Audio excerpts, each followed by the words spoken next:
everyone knows the name of the first of the planets in our solar system. Mercury was seen in ancient times and carries the name of a Roman god. We've known of its existence for thousands of years. It's not hidden in darkness, but thanks to its position next to the Sun, is bathed in brilliant light. And yet, it is the least explored terrestrial planet, having only been visited by 2 probes in all of our spacefaring history. Why is that? Is it boring? What do we truly know about Mercury? What are its characteristics and history? And how have we learned about it? I'm Alex McColgan and you're watching Astrum. And in watching this supercut, you're about to find out. Join with me as I teach you everything you might want to know about the first planet in our solar system, Mercury. When you think about the physical characteristics of Mercury, I'm sure you imagine it being the closest planet to the Sun, but also that it's this giant rock floating in space. You wouldn't be too far wrong with that, but it is much more interesting than what you may first think. For example, when I look at Mercury, I do think of our moon, but Mercury actually is visually more appealing than our moon. Look at it in its true color. The first thing that I notice is that it actually does have a color. It's not just different shades of grey. And what else? Well, did you know, for example, that Mercury consists of approximately 70% metallic and 30% silicate materials? So it's actually more metallic than rocky. Because of this, Mercury's density is the second highest in the solar system at 5.427 grams per centimeter cubed, only slightly less than the planet with the greatest density, that of Earth, at 5.515 grams per centimeter cubed. If Mercury happened to be the same size as Earth, that would mean it would pretty much have the same gravitational pull at its surface. But being the size that it is, its surface gravity is only 3.7 meters per second squared. If you were to compare its gravity to Earth, it would look something like this. This means the surface gravity of Mercury is only slightly less than what it is on Mars, and considering that Mars is a much bigger planet, that just says something about the density of Mercury. But before we leave the subject of Mercury's size, I want to show you one last comparison, that of Ganymede and Titan against Mercury. Now, Ganymede is the solar system's biggest moon, and also the biggest moon of Jupiter, while Titan is Saturn's biggest moon, and the second biggest moon in the solar system. These 2 giant moons are bigger than Mercury, as you can see here, but their masses are far less. If you look closely at Mercury's surface, you'll see its appearance is similar to that of our moon. It shows extensive mare-like plains and heavy cratering, indicating that it has been geologically inactive for billions of years. But it obviously was geologically active at one point, because one of the distinctive features of Mercury's surface is the presence of many narrow ridges extending up to several hundred kilometers in length. We'll talk more about these later. One of the most distinctive things you'll notice about Mercury is this huge crater on its surface called Caloris Basin, with a diameter of 1,550 kilometers. The impact that created Caloris Basin was so powerful, it caused lava eruptions and left a concentric ring over 2 kilometers tall surrounding the impact crater. At the antipode of Caloris Basin is a large region of unusually hilly terrain known as the Weird Terrain. If you compare this region to the rest of Mercury, you can see why it would have this name. So, what's it like on the surface of Mercury? Well, to start with, the surface temperature is hugely different all over. It can range from minus 173 degrees Celsius to over 400 degrees Celsius. It never rises above minus 93 degrees at the poles though, because there's no atmosphere retaining the heat. This means that there's quite a big difference between the equator and the poles, but this variation is also due to its orbit and rotation, which we will get back to later. The subsolar point reaches about 400 degrees, while on the dark side of the planet the temperatures are, on average, minus 163 degrees Celsius. Because Mercury is too small and hot for its gravity to retain any significant atmosphere over long periods of time, it's not able to retain any of the heat it gets from being so close to the Sun, which is why the dark side of the planet is so much colder than the side facing the Sun. Mercury, however, does have an exosphere, which is like an extremely thin atmospheric-like volume surrounding the planet. Molecules in an exosphere are gravitationally bound to a planet, but the density is so low that it can't behave like a gas because the molecules don't collide with each other. In this picture, you can see the MESSENGER probe's view of Mercury's exosphere. When solar wind hits the planet, it rips off certain atoms out of the exosphere, and what's left is this trail of atoms going into space.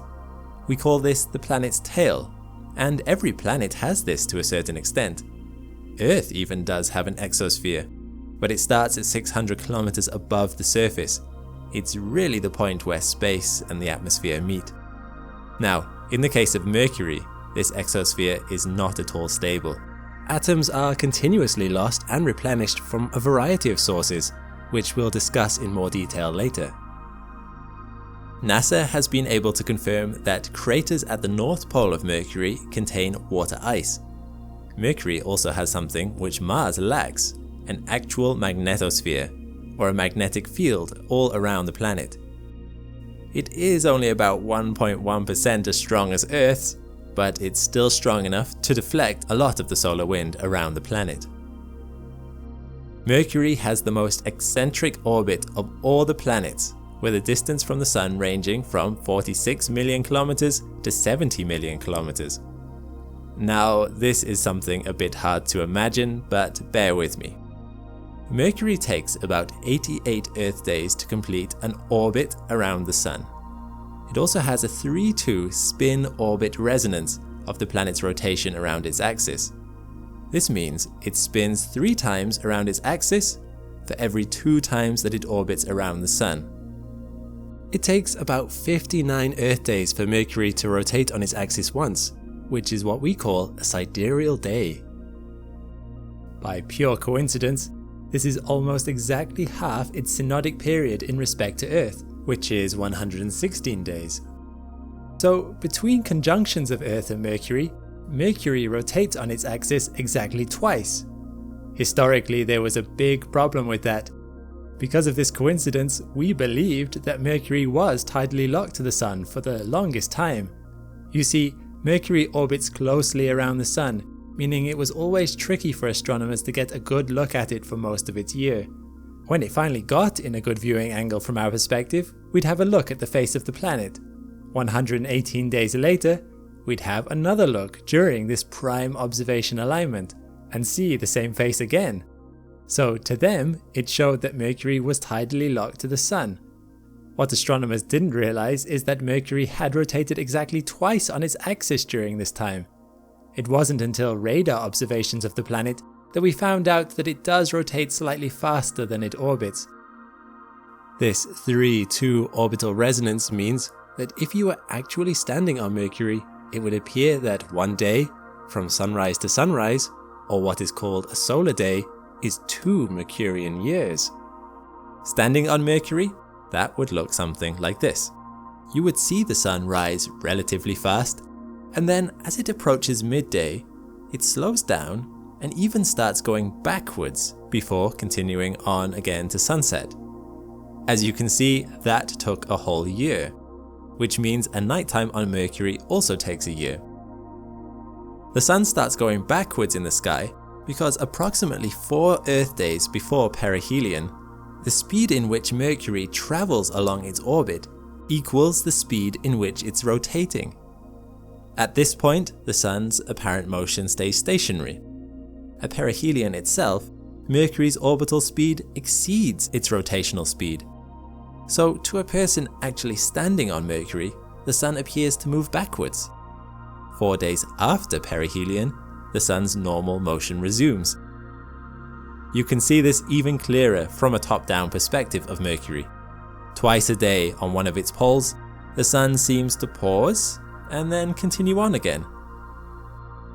Something else to notice about Mercury's orbit is that it's inclined by 7 degrees to the plane of Earth's orbit.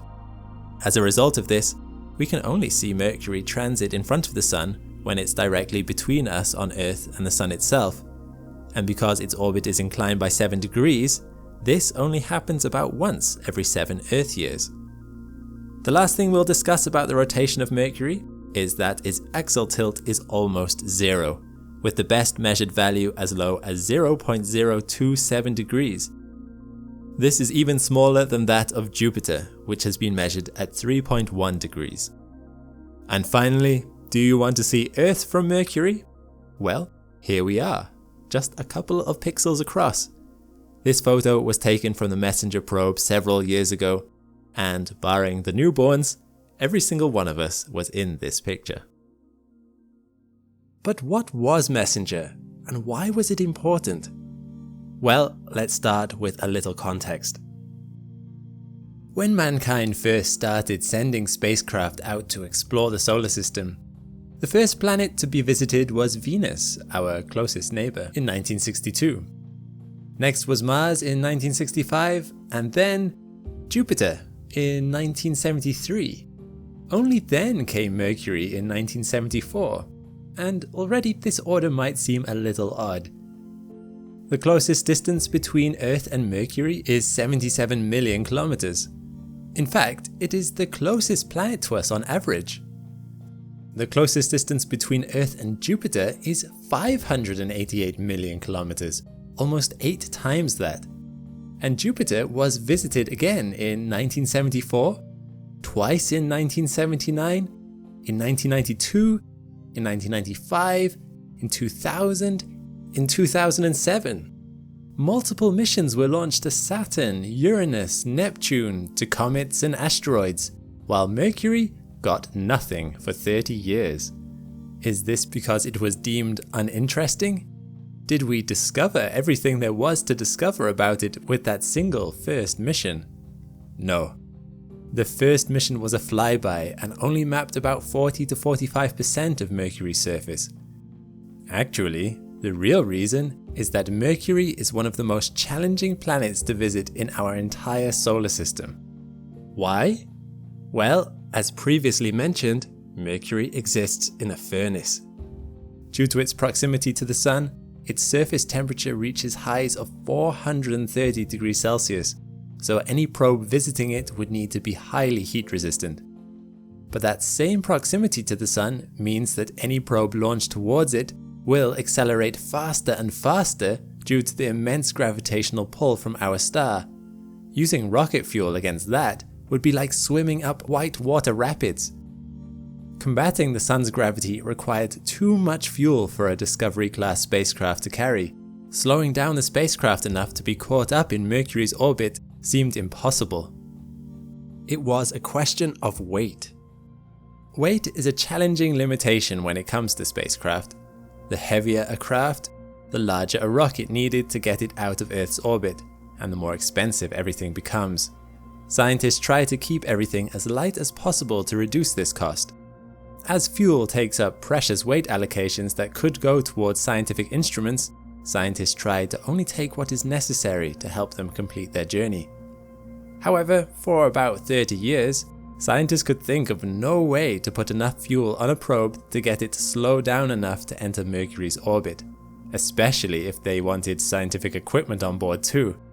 So, after the success of Mariner 10's flyby missions of Mercury in 1974 to 1975, Mercury exploration was put on hold. But in 1985, an orbital mechanics expert named Chen Wanyan realized that there was a way of getting a probe into orbit around Mercury that didn't need new technology. Instead, she had worked out a particular route an orbiter could take around the solar system that would slow it down enough to enter Mercury's orbit with only a few course corrections. Rather than going straight to Mercury, the orbiter would need to go a longer way. How long? Under Chen Wanyan's model, a craft would orbit the Sun about 15 times, flying past the Earth once, Venus twice, and Mercury 3 times before finally slowing down enough to enter its orbit on the 4th pass. All these planetary flybys would be essential. By skimming the planet's atmospheres, vital speed could be shaved off from atmospheric drag and due to the gravity of the planets. The entire route would cover a mammoth 7.9 billion kilometers and would take 6.5 years. Chen Wanyan's findings were not immediately picked up, but in 1998 NASA began to take an interest in the idea, and after seeing the feasibility of the route, they launched the Messenger probe in 2004. Messenger, or the Mercury Surface, Space Environment, Geochemistry and Ranging Probe, was only about 1.8 meters long and 1.3 meters wide, and weighed 1,100 kilograms. This is small and light for a typical NASA mission. Just a comparison, Juno is 20 meters long. Messenger came equipped with a powerful thruster, a ceramic heat shield to protect it from the sun, 2 solar panels, and a whole suite of scientific equipment for imaging and measuring data from Mercury. Scientists hoped to take advantage of this opportunity to learn as much as they could about the chemical composition of Mercury's surface, its geological history, its magnetic field, and its core, among other things. Messenger spent its first year in space making one orbit around the Sun before meeting back up again with Earth. This gave scientists a chance to test its equipment on a known astronomical body, to make sure there weren't any errors and to make any adjustments as needed. Messenger took some photos of Earth and the Moon, and also tested its other equipment to take readings of our atmosphere and magnetosphere. Fortunately, everything was working perfectly. As it began to head further sunward, Messenger employed a clever technique to help reduce its acceleration towards the Sun. It used its solar panels to catch solar radiation, like sails on a ship might catch wind. Solar radiation hitting an object actually pushes it very slightly, while this force is very tiny. Because Messenger's journey was so long, it really added up. Making the most of this phenomenon was one of the ways Messenger saved propellant and decelerated naturally. The next notable landmark in Messenger's journey came in 2006, when it did its first flyby of Venus. Sadly for scientists, this moment came at a time when Venus was exactly on the opposite side of the Sun from Earth, which meant Messenger was not in radio contact. It did take some photos of the planet, which it later sent, but otherwise it performed no science. However, in 2007, it passed Venus again. At that time, another spacecraft was orbiting Venus, ESA's Venus Express. Messenger and the Venus Express took the opportunity to work together, performing the first ever simultaneous measurements of particle and field characteristics of the planet. But then it was on to the main event, Mercury. Messenger made its first flyby of Mercury on the 14th of January 2008, with everything going smoothly. The same was true of the second flyby. But during the third flyby in 2009, something went wrong. Messenger went into safe mode, which was designed to protect systems on the craft in the event of an error. How disappointing to have come so far, only for the mission to potentially fail during one of the final stages. Messenger remained in safe mode for what must have been 7 hours of stress for all the scientists involved. You see, Messenger had to pass through Mercury's shadow during this flyby, meaning it had to rely on its batteries for 18 minutes. Something wasn't configured right in the power management part of the software. Fortunately, Messenger's computer reset once power from the panels charged the battery, and it was able to continue with its mission, swinging around the Sun one more time before finally entering orbit around Mercury on the 11th of March 2011. Messenger took up an elliptical orbit around Mercury, alternating between as close as 200 kilometers and as far away as 15,000 kilometers. This is because Mercury acts sort of like a giant sun mirror, radiating heat back into space. Remaining too close to Mercury was too hot for Messenger, even with its heat shield, which was more designed to protect it from the Sun, 7 times brighter by Mercury than it is on Earth. So moving further away every 12 hours gave it a chance to cool off. Messenger spent the next 4 years in Mercury's orbit, far exceeding scientists' hopes and expectations for the mission, as they had originally planned for it to only last 1 year. Before launch, scientists had hoped that Messenger would take at least 1,000 photos over the course of its lifetime. However, Messenger took over 200,000 photographs, giving us a complete map of Mercury's surface in high resolution and color, as well as photographing nearby comets and other planets. On the 25th of December 2014, Messenger's propellant, so carefully saved up until that point, was finally about to run out. By this point, Messenger was orbiting a mere 25 kilometers from the surface of the planet.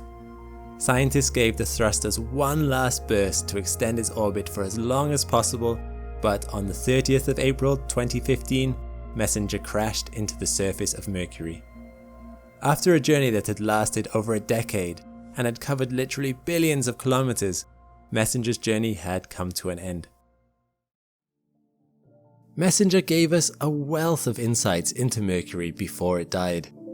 On board Messenger were a host of scientific instruments, including a magnetometer to map out Mercury's magnetic field, which is thought to be generated by a dynamo effect in its molten core.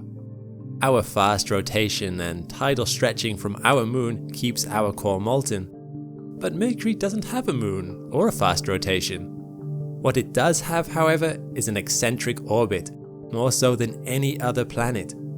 Gravitational strength increases and decreases as it gets closer and further away from the Sun, so the tidal forces pull and squeeze on the planet, the friction of which keeps Mercury's core hot and the dynamo going. Unlike Earth's, it is offset from the center by about 20% of the planet's radius, and we don't really know why. Its magnetic field is only about 1% as strong as Earth's, but this still has an impact on deflecting a lot of the solar wind around the planet. However, due to it being closer to the Sun, the solar wind pressure is a lot greater here than it is around Earth. Add a weak magnetic field to the mix, and the magnetosphere around Mercury is compressed closely to the planet's surface. Earth's, on the other hand, extends many times the diameter of the planet away from the surface. Interestingly, these factors make the magnetosphere of Mercury highly dynamic. What does that entail? Well, for one, reconnection events are 100 times more common around Mercury than around Earth. Reconnection events occur when magnetic field lines snap together as the charged solar wind pushes against the planet's magnetosphere. When this happens, it allows a few of these charged particles to break into the planet's magnetosphere, entering a region of plasma in the planet's magnetotail. The flows you see in this simulation in the plasma region are from reconnection events. Another feature of the magnetosphere that Messenger detected was energetic bursts of electrons, producing hundreds of thousands of electron volts of energy. As Messenger orbited Mercury, it picked up thousands of these events, and mysteriously, they were mainly localized in the northern hemisphere and were compressed towards the planet along the sun-facing side. This is still an ongoing field of study. However, scientists believe these electrons have been accelerated through breakdowns in the magnetotail, and they follow the direction of the magnetic field around from the South Pole to the north. Messenger also hosted a wide array of spectrometers. Spectrometers are important for detecting the composition of mineral deposits on the surface without actually having to take a sample. Spectrometers can also be used to detect the particles in the atmosphere. Now, Mercury doesn't have an atmosphere per se, but as previously mentioned, it has an exosphere, or an extremely tenuous atmosphere. It is so thin that the particles within it don't interact with each other. But what Messenger found out about this exosphere's relationship to the surface really surprised scientists. Mercury is covered with volatile substances. It isn't just a fried, rocky planet.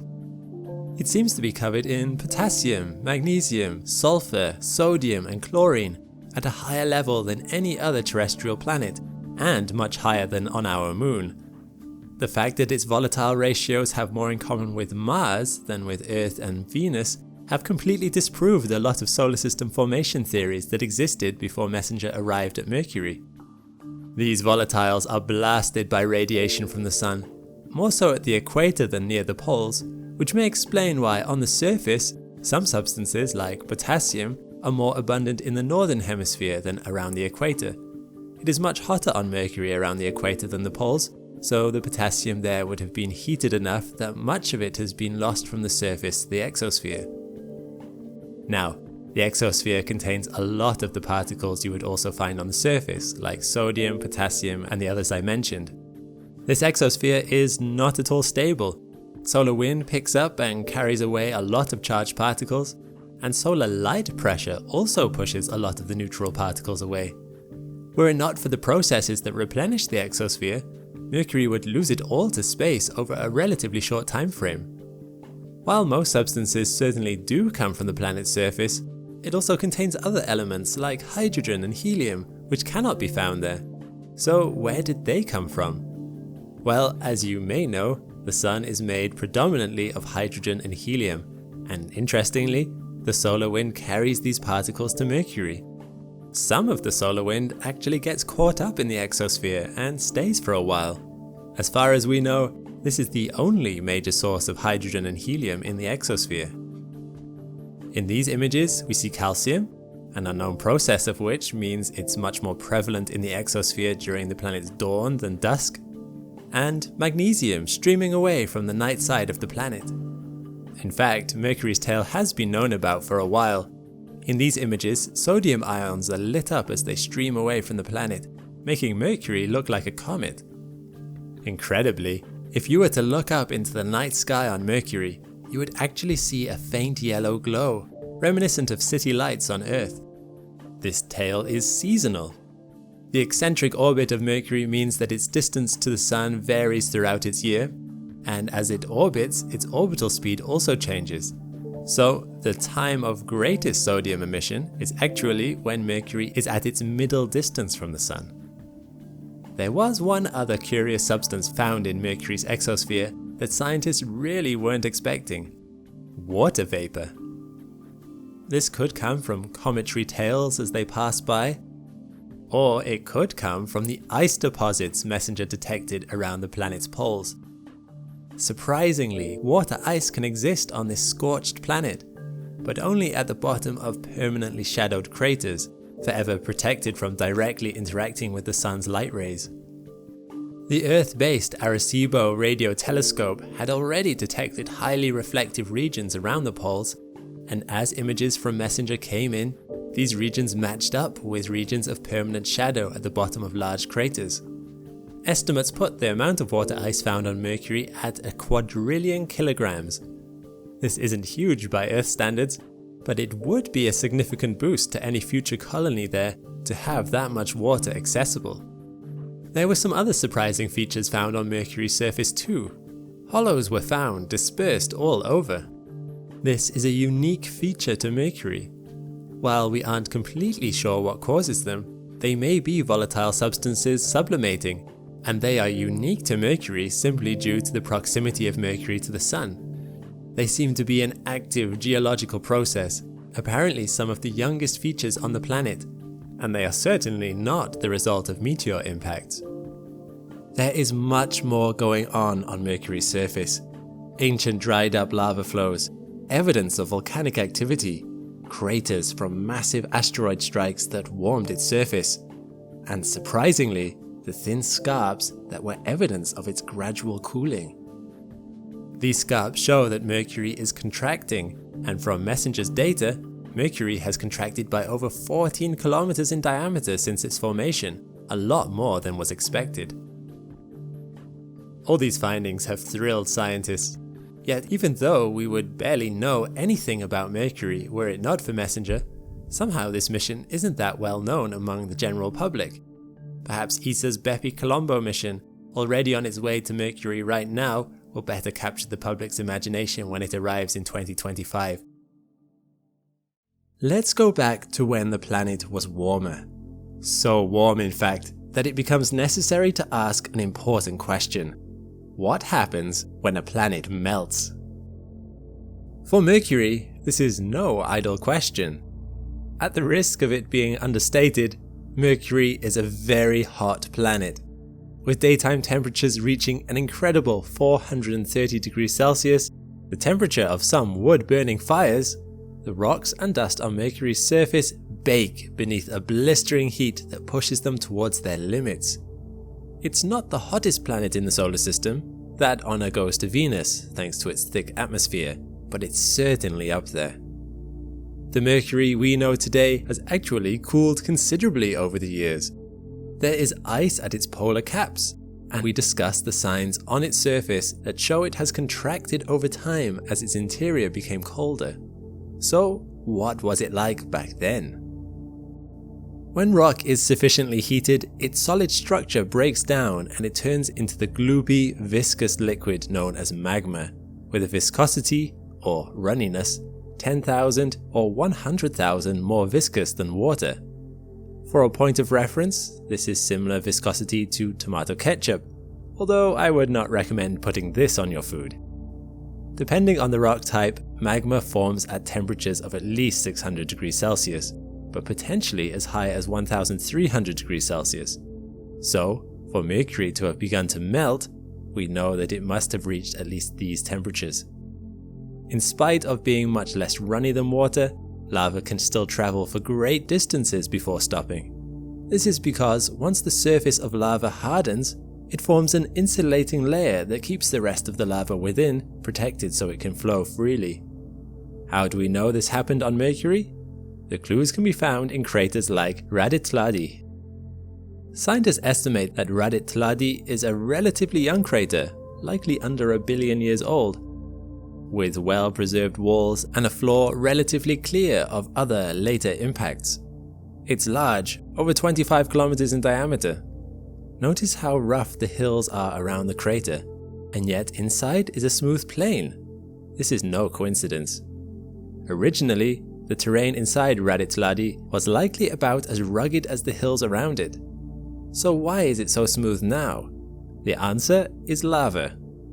When lava is left on its own, it will try to form the flattest surface possible, just like water does if you put it in a bowl, as it is dragged down under the effects of gravity.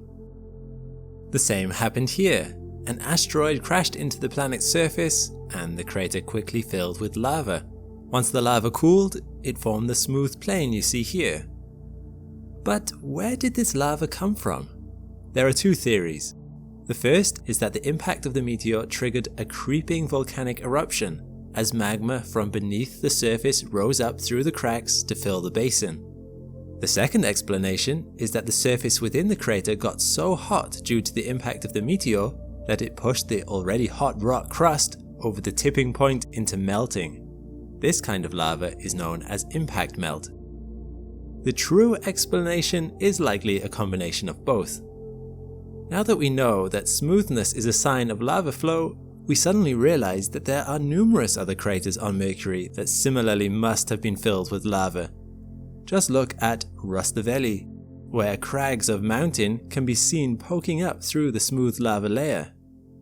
Or Copland, Polygnotus, or Rachmaninov. Rachmaninov is particularly interesting, as here you can see the strong indicators of lava bubbling up through from beneath the surface to the center of the crater. Take a look at the strange, crinkled cracks forming a rough circle inside the central crater. Such craters are a signal that a slower outpouring of magma pushed up from beneath the surface, breaking the plane, then pushing up, and then cooling again under the effects of Mercury's fluctuating temperature.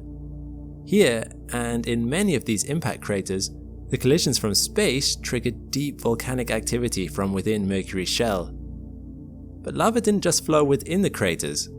Let's look at the valley known as Angkor Vallis. Here you can see clear signs of smooth lava flow, but this time moving like a river. The lava traveled from high to low ground until it eventually poured into the basin next to it. Flows like these ended up filling massive seas, taking up vast swaths of the planet and turning them the more orangey color we see today. Scientists have begun to recognize this telltale orange color as a sure sign of volcanic activity, and from it, a more detailed picture has begun to emerge of conditions on early Mercury that make it even less hospitable. Areas like this one to the northeast of Rachmaninov are likely formed by volcanic activity. When Messenger flew over this area in 2015, it took detailed photos of it, and found the surface to be covered in a fine dust. Upon review, it was obvious what this dust was: volcanic ash that must have fired out of vents and covered the terrain around it. NASA scientists likened it to snow, fiery, hot, angry snow. So it wasn't just lava flowing beneath your feet that you'd have to contend with on Mercury, but burning ash falling from the sky. And that was just the calmer volcanoes. The final indicator of volcanic activity on Mercury hints at eruptions so destructive that whole chunks were scooped out of the planet. Take a look at this crater Navoy. This is no impact crater. When a crater is formed onto a hard surface, one that's not sufficiently hot to melt into lava, a central peak is usually formed. This is because when the crater walls suddenly find themselves exposed, gravity suddenly exerts itself on all that loose particulate, which rushes down the walls of the newly scooped out basin towards the center. Once there, having built up momentum, it comes crashing into all the rocks and landslide that is sliding down from the other side of the crater. The two sides meet, and all that momentum and energy forces them to keep moving in the only direction they can, up. You see the same effect more clearly when you throw a large rock into water. The water of the newly formed basin rushes in to fill the gap, but then crashes into water from the other side, and all of it shoots upward in a powerful secondary splash. But unlike water, the sand and loose rock of a crater does not level out, but forms a central peak. Depending on what angle the meteor impacted, this peak is either perfectly rounded or possibly teardrop shaped. However, the raised central formation of Navoy is neither of these things. As scientists looked at this, they came to the conclusion left, that this crater was not formed by an impact at all. Instead, it had been carved out through the force of an erupting volcano. At 66 kilometers in diameter, the amount of force exploding upwards that would have been necessary to carve out this crater and scatter its remnants for kilometers all around must have been truly massive. So, there you have it. Meteors raining from the sky, tipping the rocks they landed on over the melting point. Volcanoes bursting forth, either filling the landscape slowly with bubbling magma in lakes and fiery rivers, or choking the air with burning ash. Not that there was any air to begin with, beyond the thick toxic gases emitted with the eruptions.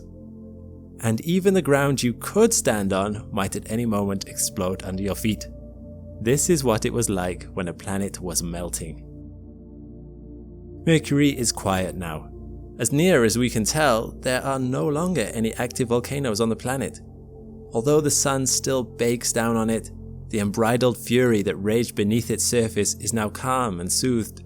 Yet, for all those who know how to look, the evidence of what once was is still there, locked in the geological record. It's the scars that tell the story of a violent past. When something is as incredibly difficult to get to as Mercury, it is extremely tricky to study. Which is one of the reasons why in all of human history there have only ever been 2 missions to Mercury, with just one more on the way. Mariner 10 in 1974, Messenger in 2011, and Bepi Colombo due to arrive in 2025. Of these prior 2 missions, only Messenger went into orbit around Mercury, and so it is the only mission to ever give us close-up shots of Mercury's surface.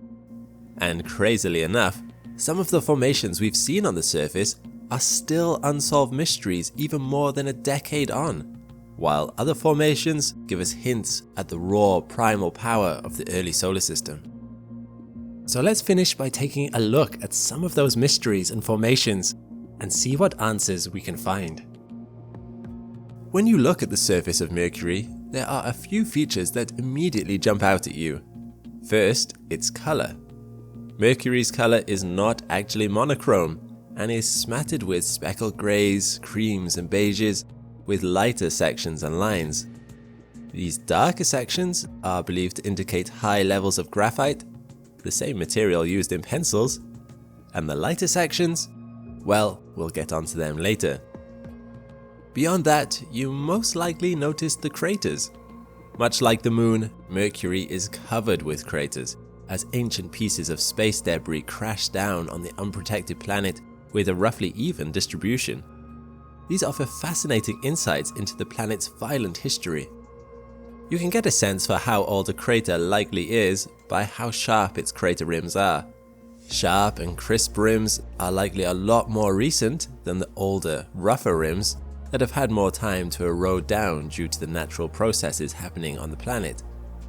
Sometimes asteroids strike within the same place as older collisions, creating overlapping craters of differing ages, such as the craters here. But it is in the difference between these older and younger craters that we get our first fascinating clue about the surface of Mercury. It is an active, flowing place. Although there is no real atmosphere to produce the weathering we would imagine, evidently things on the planet's surface do not remain static on an astronomical timescale. As previously mentioned, Mercury is cooling, and as it does so, its surface bunches together in kilometer-long scarps. But Mercury's surface is not just crumpling, it is also smoothing out. In this crater, there is evidence of slumping having taken place. While about 90 degrees of the crater wall has retained its shape, the remaining 270 degrees has slipped further into the crater bottom, breaking away from the rest of the rim under the force of its own weight. Scientists are not entirely sure why this happened to only some of the crater and not all of it. Is the soil particularly hard in the bottom right corner? Was it something to do with the angle the impact is struck at? We don't really know, and that's one of the things that is so intriguing about Mercury. There is still so much more to discover. Here's another interesting phenomenon. In my videos about the Moon, I mentioned crater rays, or ray systems.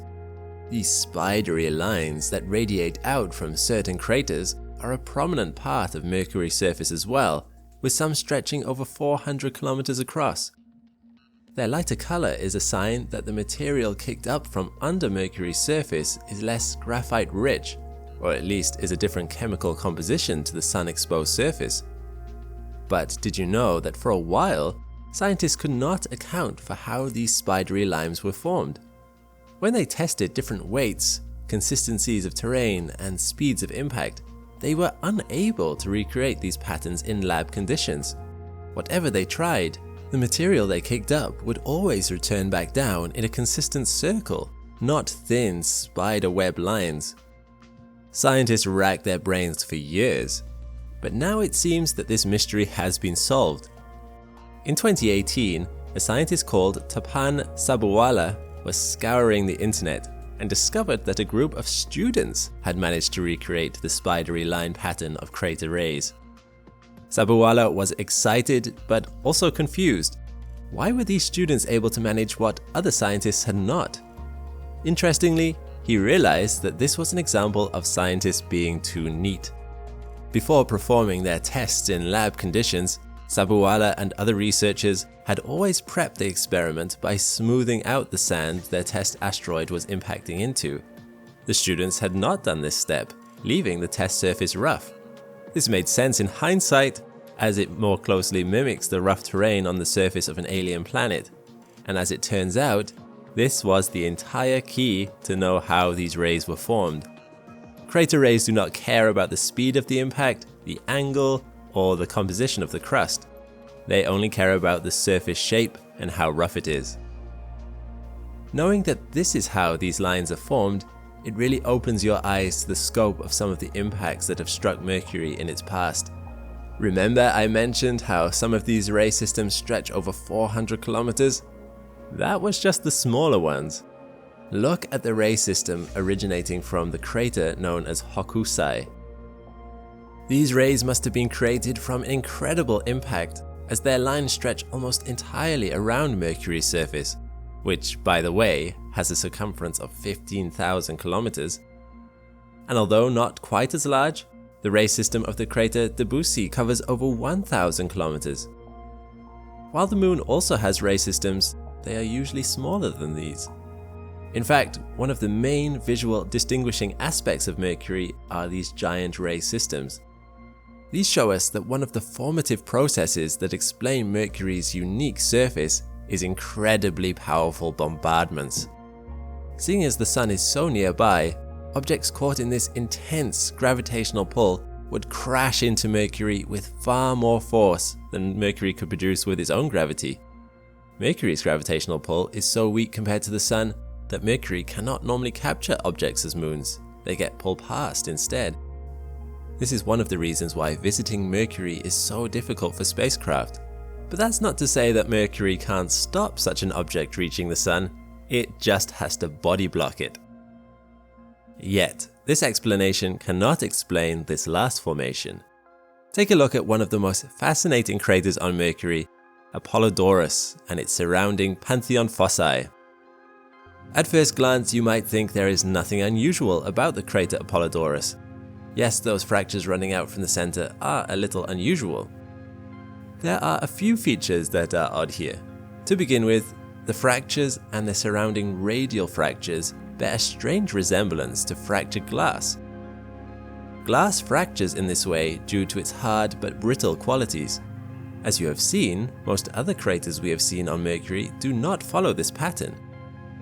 The crust of Mercury does not tend to fracture, but instead sprays in ray systems or just leaves perfectly round craters. This is in keeping with a looser material makeup. Sand does not fracture when hit. We do not see this fracturing anywhere else on the planet either, so something unusual is clearly happening here. Was the surface of Mercury particularly cold and hard when this impact occurred, thus making it more brittle? Mercury's nights can get as cold as -180 degrees Celsius. But if that was so, why has this not happened in other places? About half the impact should be hitting Mercury's night side at least. When we take a closer look at Apollodorus, the crater you might assume is the cause of the fractures, we notice something even stranger. Apollodorus is not quite the epicenter. While it's pretty close, it doesn't actually line up. This might suggest that Apollodorus and the spidery fractures of the Pantheon fossae are actually unrelated. Whatever caused this phenomenon may have happened only to be later hit by an asteroid near to, but not on, its epicenter. But if that's so, what caused Pantheon fossae? The intriguing thing is that we don't know. Evidently, something created this fractured glass shape, but left no crater. Might that imply that this is the result of not something hitting it from above, but pushing its way up from beneath? Perhaps this is the result of immense volcanic activity, suddenly pressing up and cracking the crust. That's just my guess. There are still many mysteries to be found out on Mercury's surface, and many other fascinating insights to be gleaned as science advances. When ESA's Bepi Colombo arrives at Mercury in 2025, it will begin another extensive study of the planet, and perhaps then we will have the answers. Bepi Colombo will uncover the characteristics of Mercury's magnetosphere and exosphere, and will take a clearer look at its geology and composition. But until then, scientists will continue to pore over the data we have. For now, Mercury endures, baked in its solar furnace. It has survived there for millions of years, and will likely survive for millions of years, in spite of all that the Sun and the solar system have to throw at it. The hellish conditions of its environment make it challenging to get to, but there is no denying its resilience, shown in its charred, cratered beauty. Perhaps one day we will know all there is to know about the first of the solar system's planets, but that day is not yet. In spite of it being the most illuminated planet in the solar system, thanks to its location, there is still plenty of light to shed on Mercury. Venus is a beautiful, elegant planet, seemingly very calm and almost tranquil on the surface, wrapped in a soft cloud like a blanket. From an outsider's perspective, it's clear why it's named Venus, the Roman god of love. But go beneath the cloud layer, and you'll find quite the opposite. Scorching temperatures, volcanism, and a crushing atmosphere are what you'd actually find on the surface. There are few places in our solar system more deadly, and its acid-laced environment makes visiting next to impossible. So, what do we know about this beautiful yet hellish planet? More than you might think. I'm McColgan, and you're watching Astrum. Join me today as we delve into what makes this planet unique in our solar system. Get ready to find out everything you could want to know about Venus. Let's start by stepping back a bit to see where this planet fits into our solar system. Venus is the second planet from the Sun, and it's our closest neighbor. Its average orbital radius around the Sun is 0.72 astronomical units, or roughly 108 million kilometers. It doesn't vary much at all from this mean orbital radius, as it's the planet with the least eccentric orbit, orbiting in a nearly perfect circle. At Venus's closest approach to us, it is the closest of any other planet, being only 41 million kilometers away. Interestingly though, this is not when it's brightest in our sky, as when it's closest to us, we only see the night side, as it's between us and the Sun. It is still visible though, as the sunlight refracts through the atmosphere. It's actually brightest when it's a thinner crescent shape in the sky, and when this happens, it is the brightest object we see at night after the Moon. As such, Venus is commonly misreported as an unidentified flying object. US President Jimmy Carter reported having seen a UFO in 1969, which later analysis suggested was probably Venus. Countless other people have mistaken Venus for something more exotic due to its startling brightness. I recently had the pleasure of looking at Venus through a telescope, and remarkably, the crescent shape of it was very visible. With Venus orbiting between us and the Sun, it may make you wonder if Venus ever eclipses the Sun from our viewpoint on Earth. And the answer is yes, but surprisingly very rarely. Transits happen in pairs, the pairs being 8 years apart, but every pair only happens once every 100 years or so. The last transit we had was in 2012, but if you didn't see that, I'm afraid the next one won't be until 2117. The reason for this rarity is because the orbiting plane of Venus is not exactly the same as Earth's. Also, Venus only catches up with Earth every 584 or so days.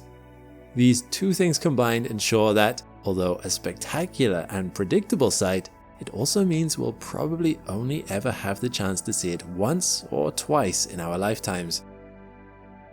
All the planets orbit anti-clockwise around the Sun, and with this, Venus is no different. But unlike all the other planets, it rotates clockwise, or in other words, in a retrograde rotation. Not only that, but it has an extremely slow rotation, rotating once every 243 Earth days, slower than any other planet. This makes a sidereal day longer than a Venusian year lasting 224 Earth days.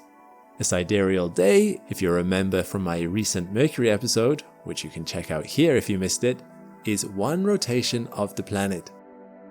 Because of this retrograde rotation, however, a solar day, which is sunrise to sunrise, is considerably shorter, at 117 Earth days.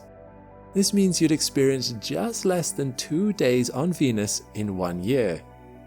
To give you some perspective as to how slowly it rotates, at the equator, the planet is only rotating at 6.5 kilometers an hour. This slow rotation makes it the second most spherical object in the solar system after the Sun. It is unclear why Venus rotates backwards compared to the rest of the planets, but it could be due to a big impact with another object billions of years ago, or tidal locking with the Sun, or tidal effects on the Venusian atmosphere. Its mass and size are very similar to our Earth, hence why it's often referred to as our sister or twin planet. Venus is one of the 4 inner terrestrial planets, and it is a rocky planet. Its diameter is slightly smaller than Earth's at 12,100 kilometers compared to Earth's 12,740 kilometers, and its density is 5.3 grams per centimeter cubed compared to our 5.5 grams per centimeter cubed. This means the gravity on Venus is only a tenth weaker than that on Earth, surface gravity being 8.9 meters per second squared. But this is where the similarities end, because on the surface of Venus, the atmospheric pressure is 92 times greater than that on Earth. That's an equivalent of 1 kilometer under Earth's oceans.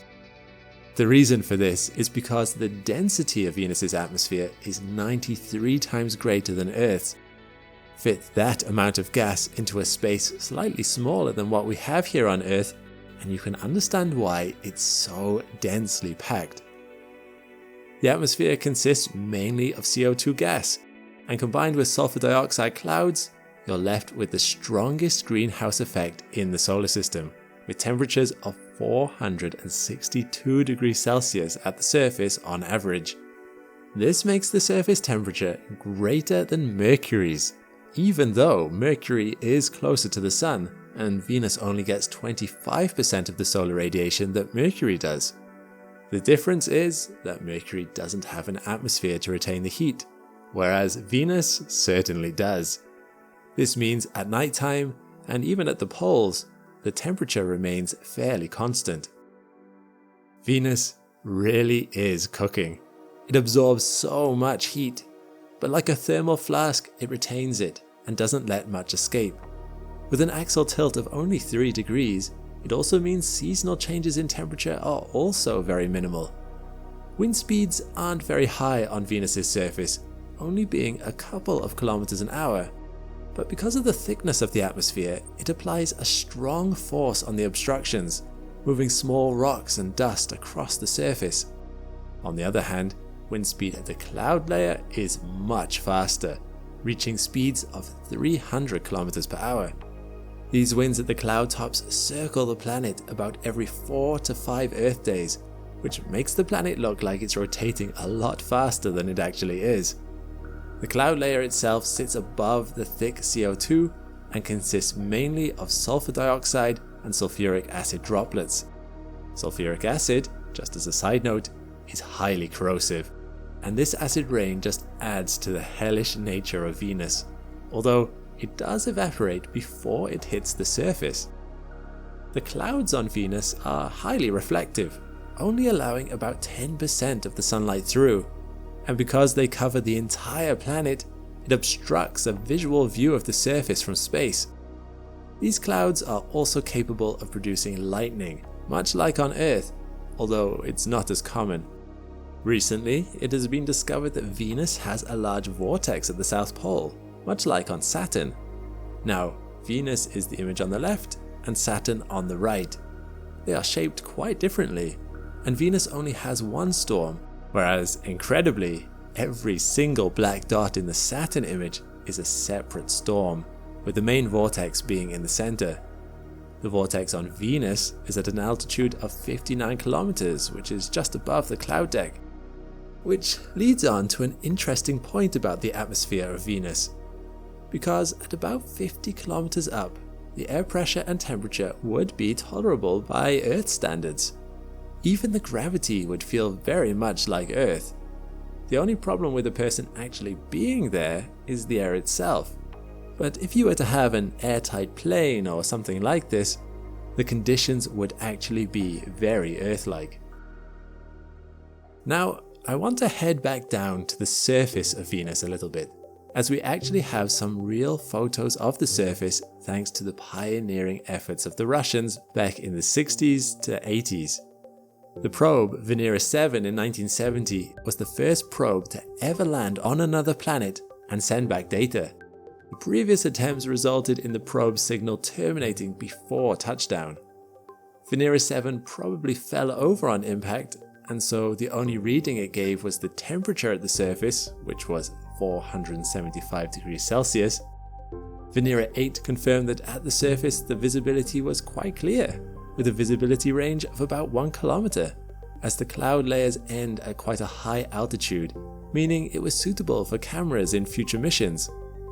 Venera 9 sent back the first ever image of the surface of Venus. Venera 10, 13 and 14 over the course of 6 years sent back more imagery, this time in color, as well as a lot of data regarding the conditions of the planet. Since then, there have been a number of probes that have mapped out the surface of Venus, Using radar, they're able to see through the cloud cover and image the planet's surface in very high definition. The surface of Venus is dotted with a lot of big, but not necessarily active volcanoes. It has 167 volcanoes which are over 100 kilometers in diameter. The only complex of this size on Earth is the big island of Hawaii. This doesn't mean Venus is more volcanically active than Earth, but this is due to the fact that Venus has a much older crust than on Earth.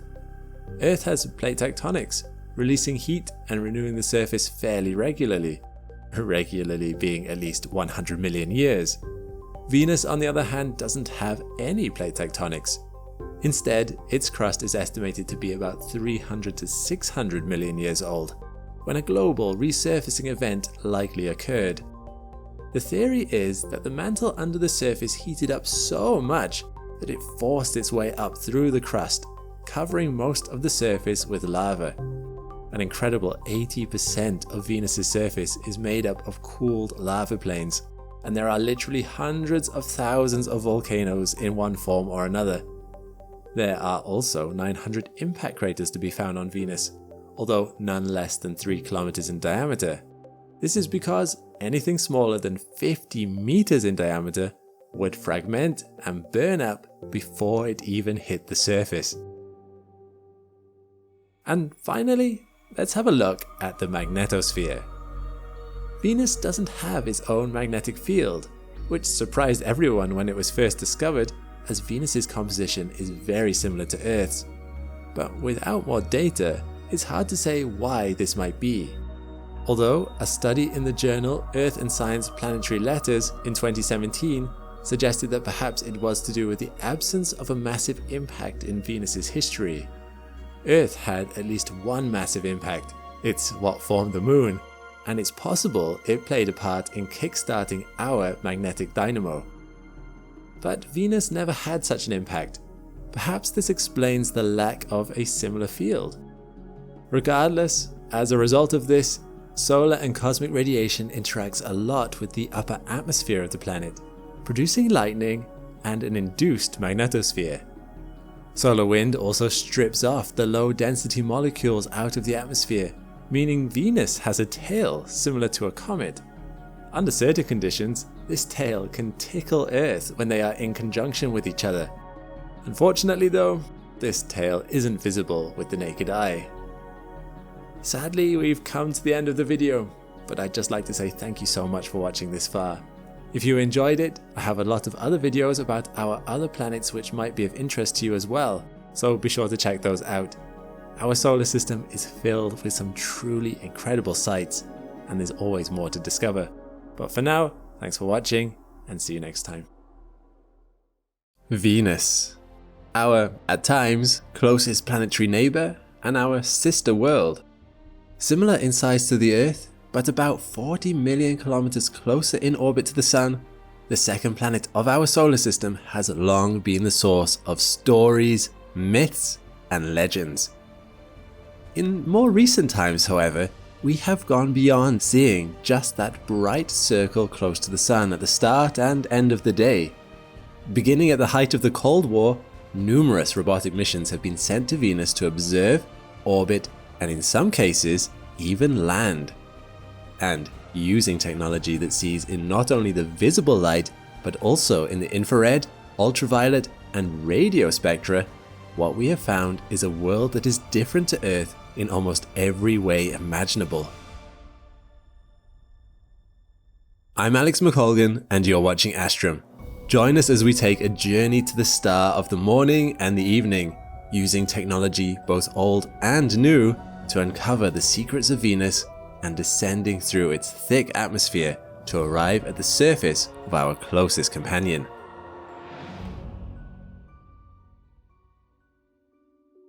As the second brightest object in the night sky, and also the closest, barring the Moon in terms of distance, sometimes, Venus has always attracted attention from those who would gaze up at the heavens. But even today, interplanetary travel is hard, and at the height of the Cold War, it was even harder.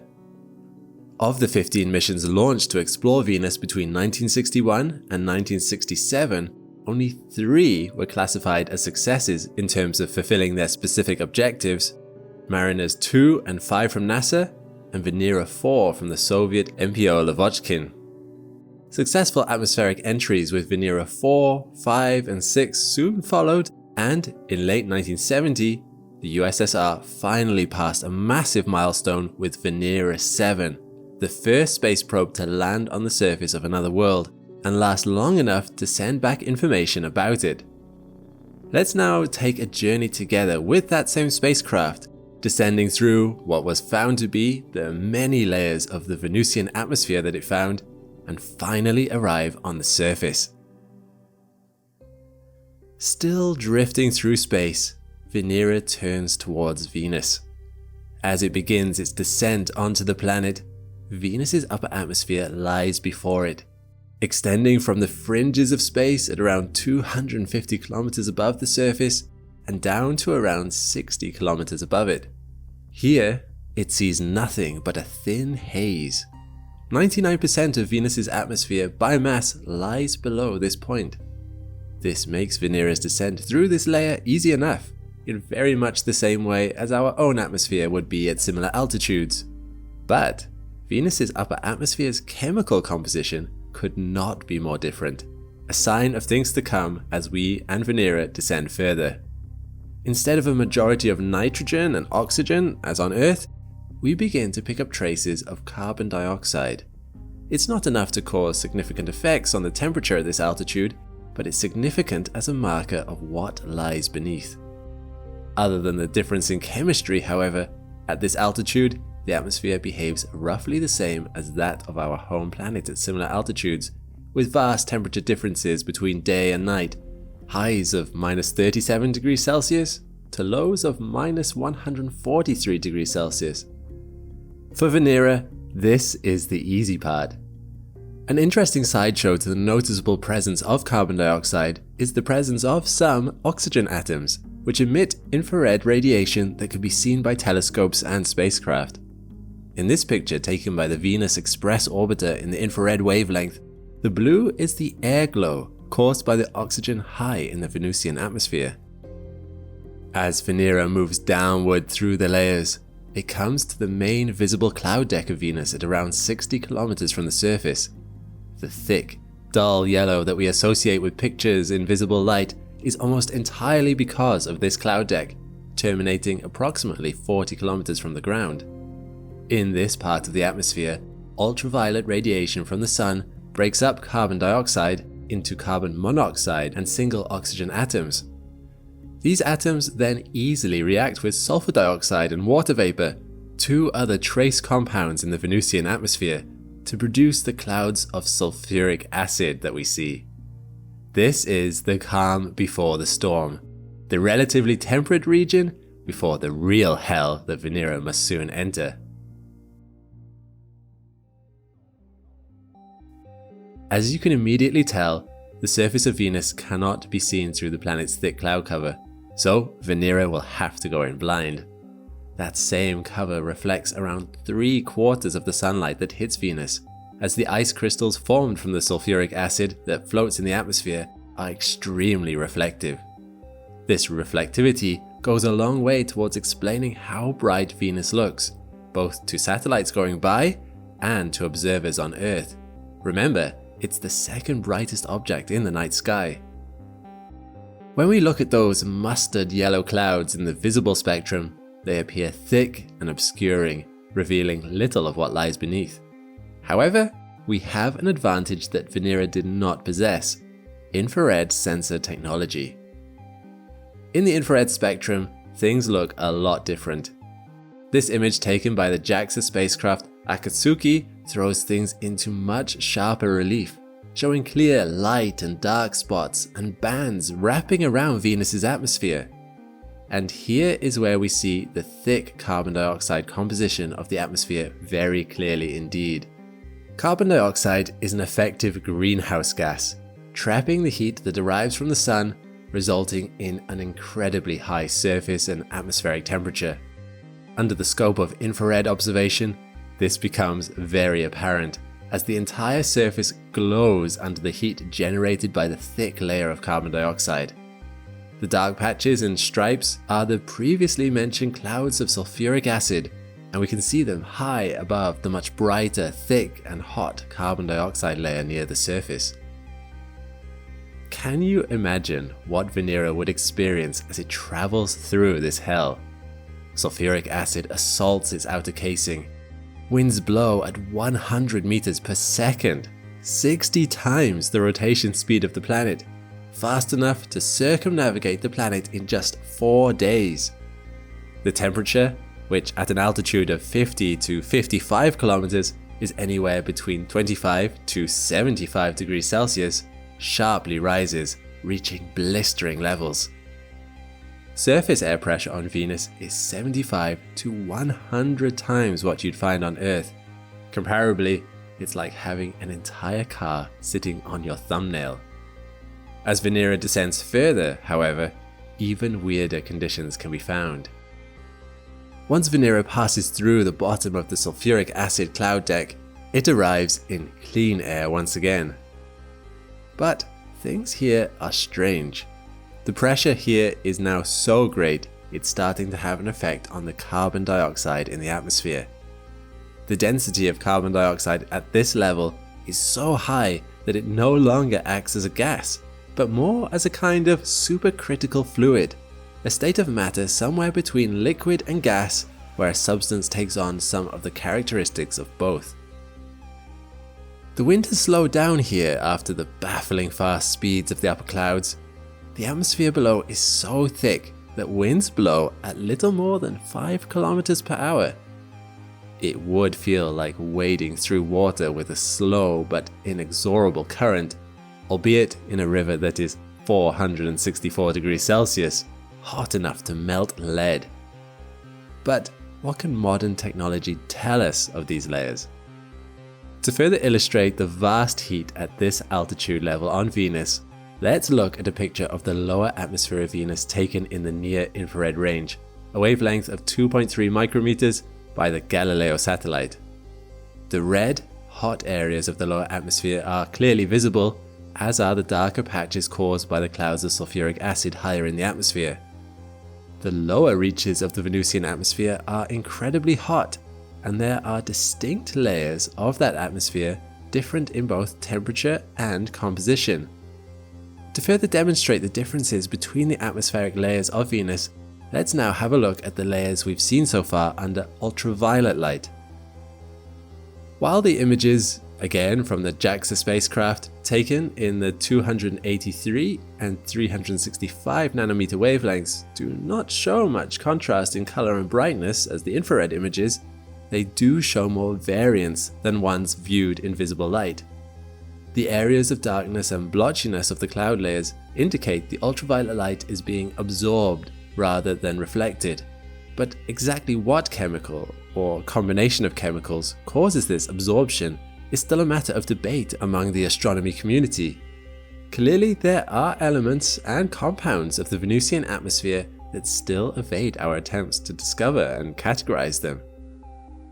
And on the subject of Venus's atmosphere defying explanation, here's a look at Venus's poles in the infrared. Notice anything strange about them? Present at both Venus's north and south poles are large polar vortexes, about the size of Europe, whipped up by those 100 meters per second winds.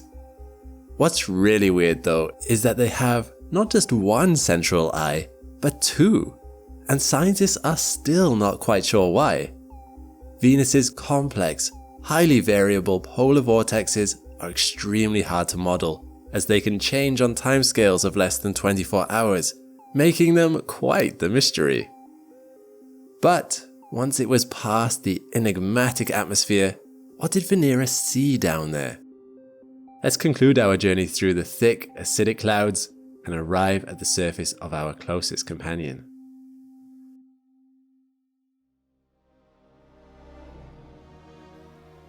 Earlier, we saw the very first image ever sent from the surface of Venus. Due to the massive clouds of sulfuric acid obscuring any kind of view from space, the only images of Venus that show the surface in visible light are those that have been taken from a lander on the surface. And of those, we only have 6, taken from 4 of the Soviet Venera probes that landed, such as our Venera 7. The air is surprisingly clear. Scientists had wondered whether everything would be obscured by a thick haze, but this doesn't appear to be the case. Everything is a dull yellow, the color of the acidic composition of the atmosphere, and while we might be surprised to find solid, rocky ground under the thick, crushing air of Venus, that ground is also utterly desolate. It hints at ancient lava flows now hardened into flat plains and eroded under Venus's intense atmosphere. Everything seems very dry, which is unsurprising given the baking heat. Perhaps, a billion years into the future, when the sun has increased luminosity enough, we might see similar runaway greenhouse effects and results on Earth. But here, we must leave Venera. The Venera series of probes, including the one whose journey we have been following, never lasted more than a couple of hours on Venus's surface, due to the combination of heat and crushing pressure. Their images give us a brief but vital glimpse into conditions down there on the rocky ground. But although these 40-year-old images are the only cases of photographs being sent from the planet's surface, there is another way we can learn about the geography and topography of Venus. It's not infrared or ultraviolet. Neither infrared nor ultraviolet imaging can break through the thick, cloudy atmosphere to see and map the surface with any kind of clarity. You need something different. Step forward, radar imaging. The USSR began the process of using radar to map the surface of Venus with their later Venera models, 15 and 16, in 1983, producing images with a resolution of 1 to 2 kilometers on the ground. This was improved upon roughly a decade later with the NASA Magellan probe, which between 1990 and 1994 managed to map around 98% of the Venusian surface with a resolution of 120 meters. The images produced using the radar data are truly spectacular, revealing colossal volcanic activity, massive cratering, and a surface that is, geologically speaking, reasonably young, possibly as a consequence of the intense volcanic activity resulting in truly vast lava flows. A composite image of the surface, created from data from the Venera, Pioneer, and Magellan missions, looks truly spectacular. Surface details from volcanoes, to valleys, to craters and chasms, shown in clear relief. The remarkable utility of radar imaging to pierce the clouds and show us what lies on the surface of Venus has greatly boosted our knowledge about the planet. And isn't the hidden beauty of it all truly remarkable?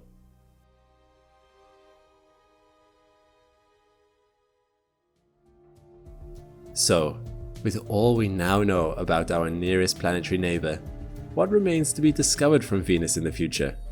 The answer is a lot.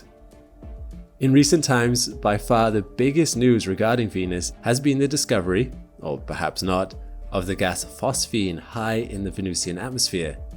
In 2020, measurements from the James Clerk Maxwell Telescope indicated the presence of trace amounts of the gas. Phosphine is produced through a variety of different processes, but one of those, and the one that got everyone excited, is through microbes in low oxygen environment. Life in one of the most unlikely, hellish places imaginable? What an outcome that would be. However, subsequent studies found no such phosphine again, and by 2022, the idea of it being present in the Venusian atmosphere had been dismissed by NASA. It would have appeared that the findings of the initial study were in error. But then, Professor Jane Greaves of the University of Cardiff went on record at a prestigious meeting in 2023 that the JCMT had found phosphine once again, this time deeper within the atmosphere of Venus. Hopefully, future missions will give us a definitive answer to this truly tantalizing question. Many other questions await answers too. Why, for instance, did two planets, Venus and Earth, so similar in size, evolve so differently? Was there in fact liquid water on the surface once upon a time? What is a more accurate picture of the chemical composition of both the Venusian atmosphere and the surface that might help answer these conundrums? After decades of being relatively overlooked in favor of Earth orbit assignments and outer planetary probes, Venus has suddenly garnered interest again. Several missions will be launched for Venus within the next 10 years. These missions originate from the USA, ESA, Russia, China, India, and even one private American venture, the Venus Life Finder. With any luck, one, more, or all of them will lead us on a voyage of great discovery about our beloved star of the morning and evening, divulging a wealth of information and answering some of our burning questions about Venus. So there we have it. Looking at Venus through a variety of differing wavelengths has given us far more knowledge than visible light alone could give. We have been able to discern volcano and crater formations through kilometers of opaque clouds, determine some of the chemical composition of both atmosphere and surface, and use infrared imaging to make the invisible visible to us. All of these have granted us precious hints as to why the conditions on it are so extreme, and just maybe that there is the possibility, however slim, of simple microbial life on our closest neighbor. As intriguing as space is, you don't have to go very far to find the most interesting, dynamic, and beautiful celestial object out there, the Earth. It has a surface ocean of water, an oxygen-rich atmosphere, and a comparatively powerful magnetic field. It also has one very unique characteristic. It is the only place we know of that contains life, as well as it being the place we call home. And yet, even though we live here, there is still so much we have yet to learn about our own planet. So, what makes this little blip in the vastness of space so special? And what have we discovered about it so far? I'm Alex McColgan, and you're watching Astrum, and together we will delve into everything you could want to know about Earth. Let's start off by giving you some context to this planet. You may have heard that people call the Earth pear-shaped or even egg-shaped. I think this is a bit disingenuous, designed to make people think of a very odd-looking Earth. Although it is true that the Earth is not a perfect sphere. The Earth is wider at the equator than at the poles, but only by about 45 kilometers. This is because of the rotation of the planet, causing the planet to bulge at the equator. This means the furthest point from the Earth's center of mass is not the top of Everest, but rather the Chimborazo volcano in Ecuador. On average, the Earth is 12,742 kilometers in diameter. Earth has long been the talk of ancient scientists, philosophers, and others as they try to place our location in the universe we live in. Does the universe revolve around us? Do we orbit the sun? And, dare I say this on YouTube, is the world flat or round? Although the idea of a round Earth has been bandied around by Greek mathematicians since the 6th century BC, but it wasn't until Eratosthenes around 240 BC that the circumference of Earth was estimated. The method he used was quite ingenious. He heard that during the summer solstice in Syene, a city in southern Egypt, the sun was directly overhead. But in Alexandria, a city in northern Egypt, the sun still cast a shadow. Using the angles of the shadows, he was able to work out the circumference of the Earth accurately to within 5 to 10%. The 16th century brought about the heliocentric model, where we discovered, through the help of Nicolaus Copernicus, mathematical predictions by Johannes Kepler, and observations by Galileo Galilei, that the sun is the center of the solar system, not the Earth. Today, building on the legacy of these and many more brilliant people, we now know that we are the third planet from the sun and one of 4 terrestrial rocky planets. Earth orbits on average 150 million kilometers from the Sun, 147 million kilometers at its closest point, and 152 million kilometers when it's furthest away. It takes 1 year to complete an orbit, rather unsurprisingly. But what is interesting is that our method of keeping time is maybe not as exact as you may think.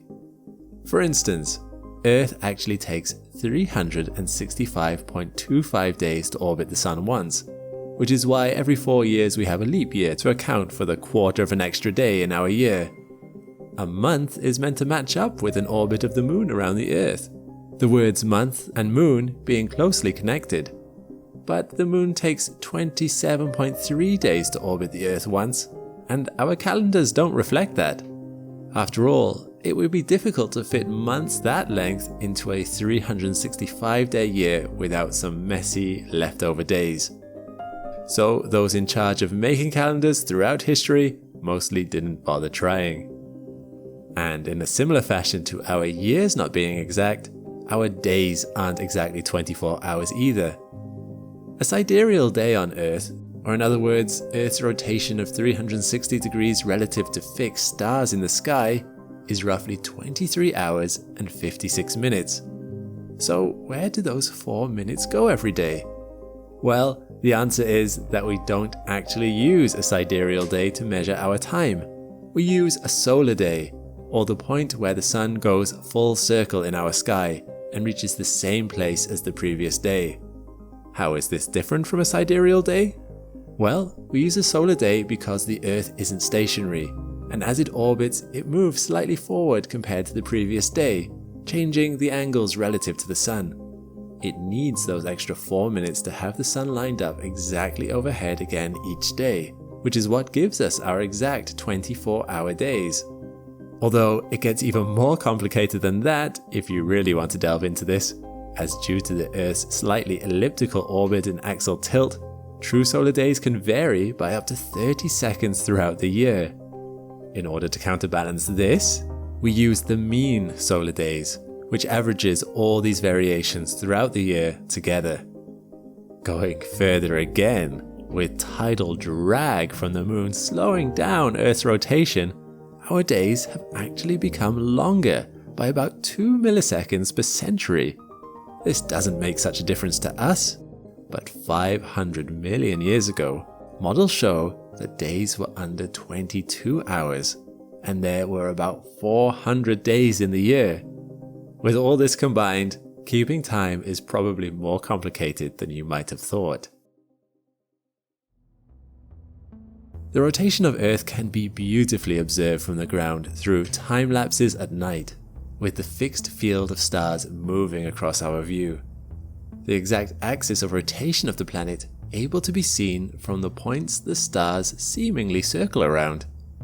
The orbit around the Sun combined with the axial tilt of the Earth means that, throughout the year, the Sun's position at the same time every day will be different. This can be seen in an analemma, a photo of combined shots taken throughout a year. As you can see, the Sun moves in a figure of 8 shape throughout the course of the year. The north to south movement is due to the axial tilt of the Earth as it orbits, something you've no doubt noticed with the change in seasons, with the Sun being higher in the sky in summer than in winter. The variation in east to west is due to the orbital eccentricity of Earth, combined with something called the equation of time, which is, very basically, what we talked about with the variations in a sidereal day, a true solar day, and a mean solar day. This graphical representation shows the combined effects of the equations of time, the axial tilt of Earth, and its orbital eccentricity. If you were to take an analemma on another planet, each planet's analemma would look different. Here is a simulation of what it would look like on the other planets. Again, the differences are due to the differences in the days, orbit, and axial tilt of the planets. Earth's rotational axis is roughly 23.5 degrees to the plane of the solar system. This axial tilt is what gives Earth such varied seasons. Interestingly, the changes in temperature between seasons are not mainly due to the closer proximity of a point on Earth during that hemisphere's summer, but rather it is due to the amount of sunlight hitting that point. Being an extra few thousand kilometers closer to the Sun doesn't play such a large role when the distance between the Earth and the Sun is 150 million kilometers. If it did, we would find that the Earth's perihelion, or the closest Earth gets to the Sun in its orbit, would make a massive difference, because at the perihelion, we are 5 million kilometers closer to the Sun than at aphelion, or the furthest part of Earth's orbit. If you still think it does make a difference, could you take a guess at when the Earth last reached perihelion? It was actually only in January. What really makes a big difference to the temperature between seasons is the surface area the sunlight hits. During summer, when the Sun is overhead, a point will be exposed to a much more concentrated amount of sunlight. During winter, with the Sun low in the sky, the same amount of sunlight spreads out over a much larger surface area. Also, during summer, days are longer, allowing more sunlight to reach the surface compared to winter. As sunlight hits the ground or ocean, heat is released into the atmosphere. Earth has a reasonably dense and compact atmosphere, although it has a low overall mass in comparison to places like Venus and Titan. It consists of mainly 78% nitrogen, 21% oxygen, and 1% argon, with trace amounts of other gases like carbon dioxide. Water vapor is also present in the atmosphere. It can vary wildly from only 0.01% to 4%, but it averages out at 1%. It's this water vapor that makes clouds in the atmosphere. O3 is also present in a special layer in the atmosphere called the ozone layer. This ozone absorbs a lot of the harmful ultraviolet radiation from the Sun, which protects life on land and allows it to flourish. Without it, Earth would be a dangerous place to go outside for life forms like us. The atmosphere, in fact, serves life in many different ways. It provides useful gases like oxygen and CO2, causes small meteors to burn up before striking the surface, and even moderates temperatures around the globe. With the atmosphere retaining some of the heat from the Sun, the Earth would be a far chillier place. Minus 18 degrees Celsius on average compared to the actual 15 degrees Celsius average now. The atmosphere also drives one of the most essential systems to us, the water cycle. As the Sun warms the Earth and its oceans, water on the surface evaporates and rises. This water vapor later cools and condenses on dust particles in the air to form clouds. In this form, the water particles can travel considerable distances before eventually falling in the form of rain. The water is then transported back to the oceans through rivers, which completes the cycle. Not only does the traveling water erode the surface, it is also vital to the life that lives on the surface.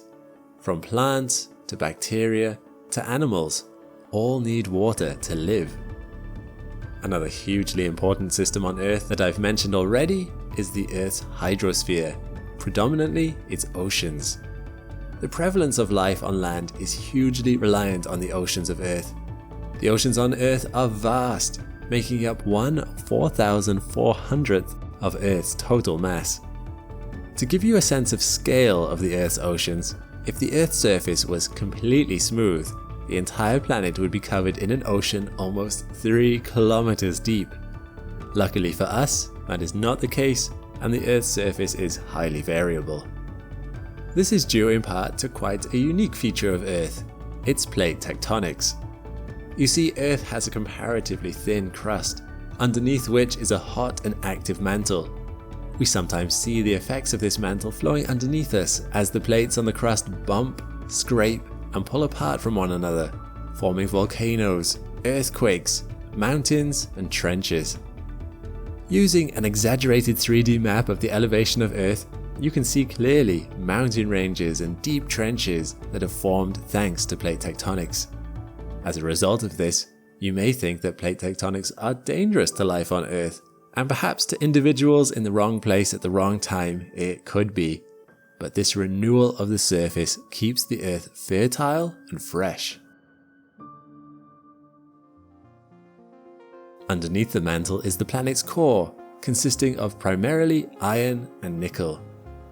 Earth is the densest planet in the solar system at 5.5 grams per centimeter cubed, and this is mainly due to the core. It is very big compared to other planets, the outer core reaching roughly 5,000 kilometers in diameter. The inner core is thought to be solid, but also has extreme pressures of 360 gigapascals. It reaches 6,000 degrees Celsius in temperature. The core is also where the magnetic field of Earth originates. As the core moves, it converts kinetic energy into electrical energy, generating a massive magnetic field around the planet, kind of like the magnetic field around a giant dipole magnet. This magnetic field also serves life on the ground, as it diverts solar winds, or highly energized particles from the sun, around the planet and also to its poles. Without this, solar storms would regularly bathe the Earth in deadly charged particles, which would destroy our DNA and strip away our atmosphere. But with it, we are lucky enough to see beautiful aurora, where the particles interact with the atmosphere. The most common color for auroras on Earth is green due to the solar wind's interaction with atomic oxygen. There's one more very unique aspect about Earth that I want to cover in this video, and that is its moon, known as Luna. Although many other planets have moons, Earth has the largest moon relative to the size of the planet. The result of this is a spectacular sight in our sky on a clear night. A huge celestial object that is so close that we can make out details on its surface with our naked eye. But having something so massive, so close to us, has a very real effect on our planet too. The moon influences our ocean tides through its own gravity, which pulls at the water in our oceans, causing a bulge as the planet rotates. This bulge even exists in the Earth's crust, although to a less noticeable degree. However, these tidal forces could be the reason Earth has such active plate tectonics.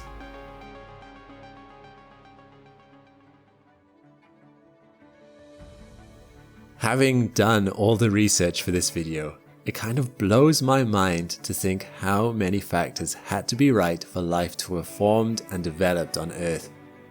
But as a result of all these factors aligning, we are now a part of a species with a population of more than 8 billion people. A species with the intelligence to question our own existence and to find our place in this universe of ours. It also amazes me to see the beauty of this planet. Thanks to space exploration, we get a view of our home that people would have only dreamed of 100 years ago. Will anything else in space ever be as beautiful and welcoming as this, our home planet? Let me know what you think in the comments below. But for now, thanks for watching. This has been our last remaster on our solar system's planets, and it's been quite a journey. I really hope you've enjoyed this series and saw something that helped you experience the same feeling of awe that I get when I look out across the solar system. But don't worry, even though this series is done, there's plenty more to learn about. The universe is an infinitely vast place, and there's always more to discover. Maybe one day we will even find a place that's as fascinating and incredible as the planet that we started out on. Maybe. When I first started the Astrum channel, the first planet I ever made a video on was Mars. It's easy to see why.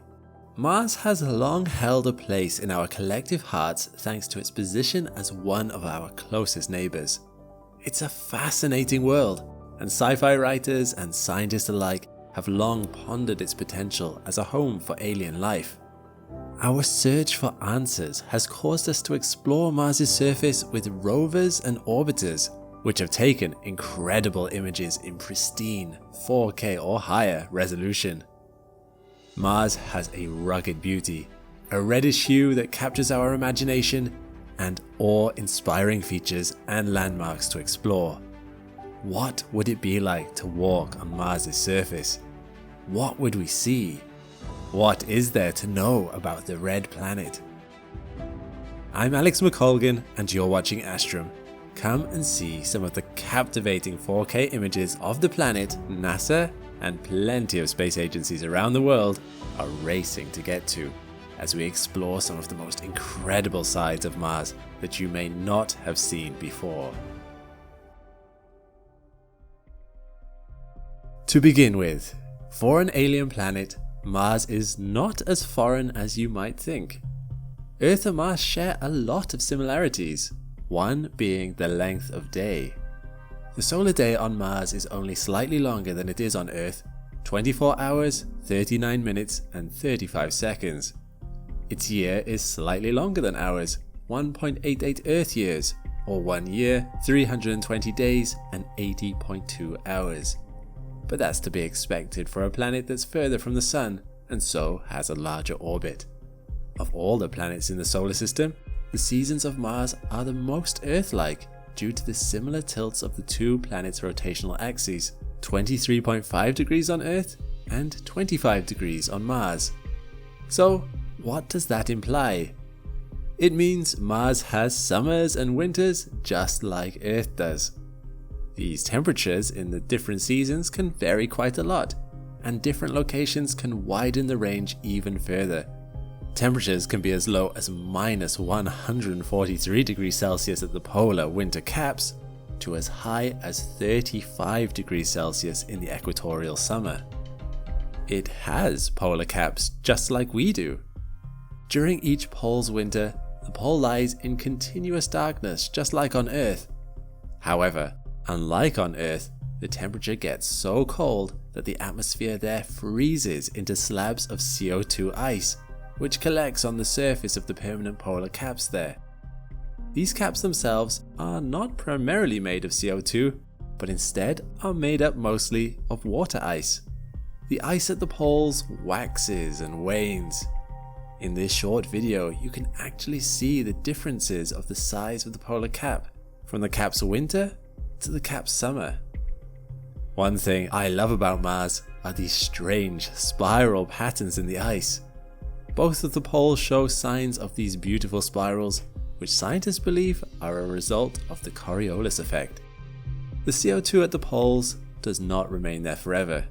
As the CO2 ice on the poles sublimates, it has a knock-on effect on another aspect of the planet, its winds. Sublimation of dry ice can create enormous wind speeds of up to 400 km per hour, which can have a real impact on the dust strewn across Mars' surface, which we'll explore in detail later. While Mars and Earth have their similarities, there are plenty of differences too. Mars is smaller than Earth, 6,779 kilometers in diameter versus 12,742 kilometers, and is also much less dense. This means the gravitational pull at the surface is much weaker than that on Earth. To get a feel of the impact of this reduced gravity, allow me to demonstrate with an example. As you can see, the object does fall slower on Mars than it does on Earth. This is because Mars' gravitational pull is 62% lower than what we feel here. If you weighed 100 kilograms on Earth, you'd only weigh 38 kilograms on Mars. Curiously, this is almost the same gravity as you'd experience on Mercury, even though that planet is smaller than Mars, with a diameter of only 4,879 kilometers. Mars' gravity is only stronger by 1%, which just goes to show how much denser Mercury is by comparison. This allows for some truly amazing geological features, like this one. Olympus Mons, which is the tallest volcano and second tallest mountain in the solar system, only being beaten out by Rhea Silvia Peak on the Vesta asteroid. The fact that it's not the tallest mountain, to me, is a bit of a cheat, as Rhea Silvia has the added advantage of being in the center of a large crater, and measurements of its height tend to start from the bottom of that crater. Regardless, Olympus Mons stands 3 times as tall as Mount Everest's high point above sea level.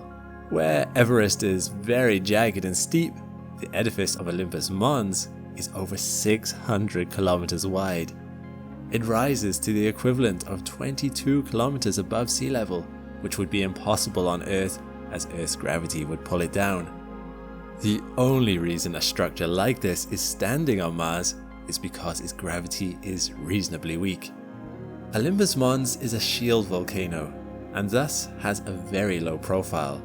The average slope is only 5 degrees, which means if you were to stand on the top, you wouldn't be able to see the entire mountain due to the curvature of the planet.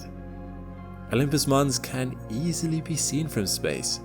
If we look at the topographic map, you can see it quite clearly. To me, this really does look like a giant pimple on the side of the planet. The center of the volcano has some collapsed craters, as you can see, and the outline of the volcano is this giant cliff face, which is up to 8 kilometers high. Another impressive feature of Mars stretches across the side of the planet like a giant scar. It's called Valles Marineris, and every time I look at it, I can't help but be amazed by the sheer scale of it. This giant canyon is 3 times the length of Earth's Grand Canyon and 4 times as deep. But when you look at the planet Mars, one of its most recognizable features is its color. Why is the surface of Mars so red? It all comes down to the large quantities of iron in Mars's surface.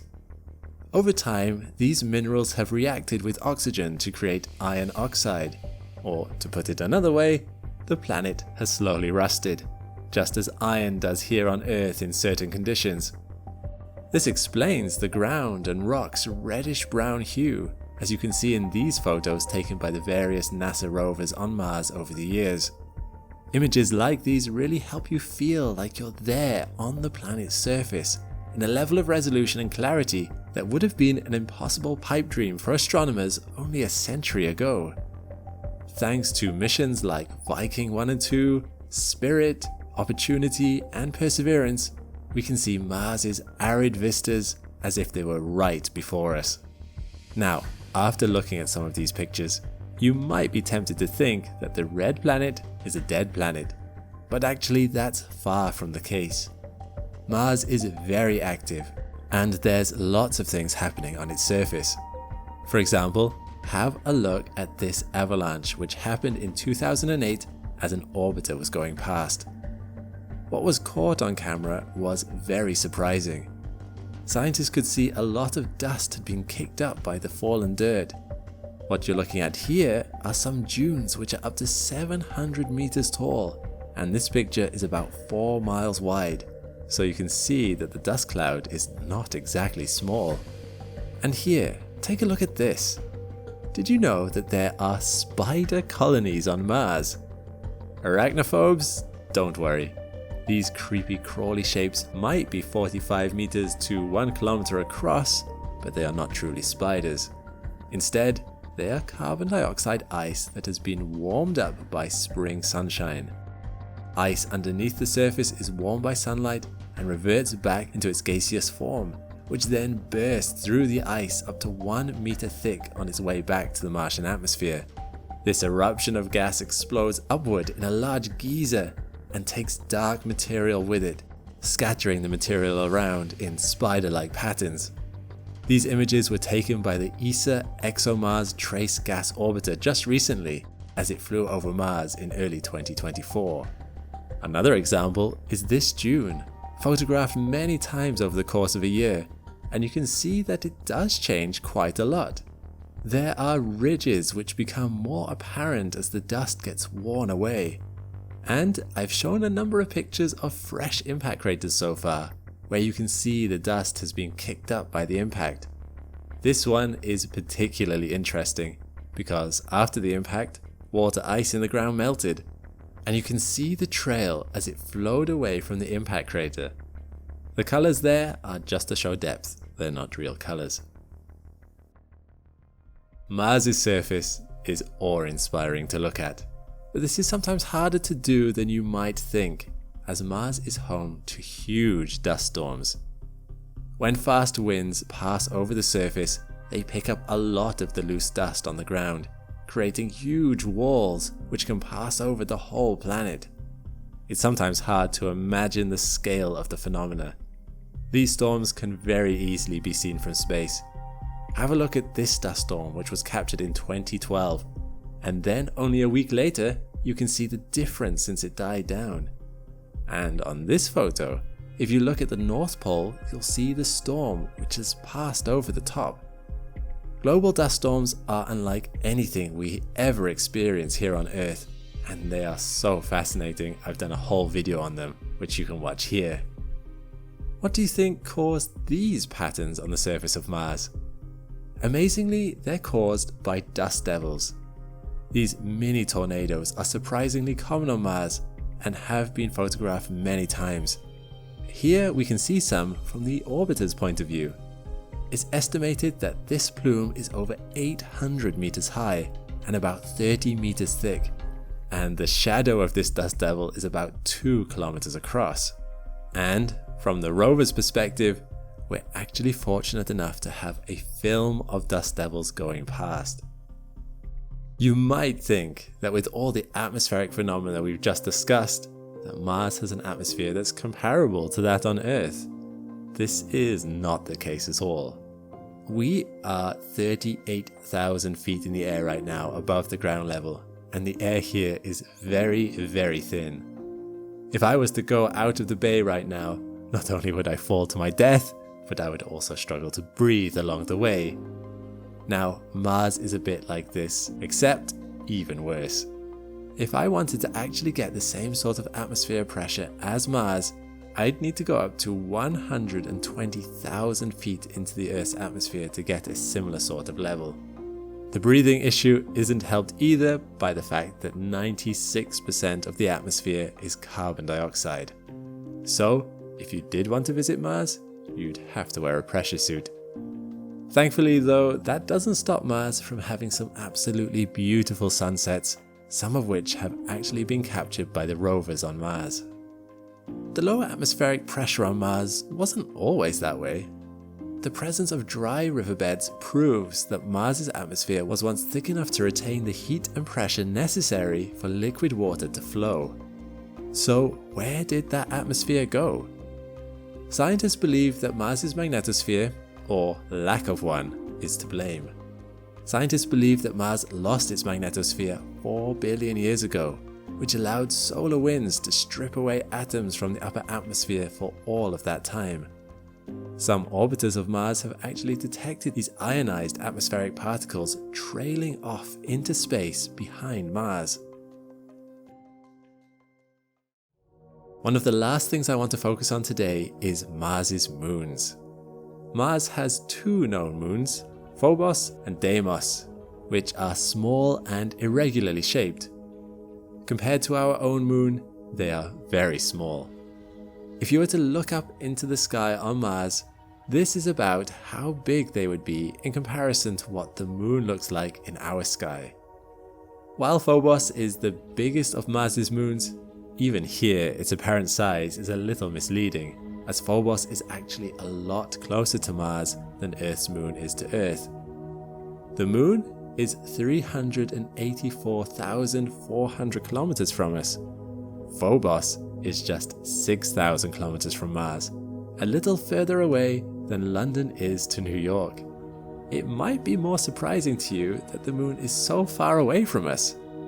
You can fit several Earths between the Earth and the moon, but only one Mars between Mars and Phobos. Deimos, on the other hand, is very small and also very far away. So while Phobos is relatively large in Mars's night sky, Deimos looks like just a star orbiting the planet. I think you'll agree though, they are very pretty moons, even if they are tiny. And I'm not done with them just yet. I want to show you something I found absolutely amazing the first time I saw it. It's a solar eclipse of Phobos as taken from one of the rovers on Mars. Now, I've barely seen a solar eclipse while I've been on Earth, so to see one on Mars, that's just something else. You can see Phobos in all of its irregular glory as it passes by the sun. It's interesting to see the effect it has on the lighting in the area too. Everything goes a bit darker as it goes past. Well, that's about all we have time for today in our exploration of Mars. But let's give ourselves one parting selfie for the road. Want to see Earth from Mars? Take a look at this picture. We're a little hard to see, just a tiny dot in the night sky, not really that different from a star. It gives you an interesting sense of perspective though. Although Mars to us looks so tiny when we see it at night, we don't often think about how small the Earth must appear from other planets' perspectives. All the lives and stories that play out all happen on this barely noticeable pinprick of light in the night sky. Here's one in a little better detail. This was taken at a distance of about 80 million kilometers, so it looks quite small and a bit blurry, but that's to be expected. But just think, every single one of us was in this photo. Mars is a truly incredible planet, and the one humanity is most likely to visit next in person. It's fascinating to take a look around the place that might one day be settled by us, or our descendants. It's our closest neighbor, and from its highest mountains to its deepest trenches, it's filled with wonders to explore. What's your favorite fact about Mars? And which of my old videos about the solar system's planets would you like to see remastered next? Let me know in the comments below. For now, thanks for watching, and I'll see you next time. Thanks for watching. I really want to give a huge thank you to our astronauts on Patreon. It's really becoming a thriving community, and I've loved reading all your messages and comments over there. If you'd like to join in, then you can visit the link in the description to become an astronaut and bring the channel more stability than the algorithm. When you join, you'll be able to watch the whole video ad-free, see your name in the credits, and submit questions to our team. Meanwhile, click the link to this playlist for more Astrum content. I'll see you next time.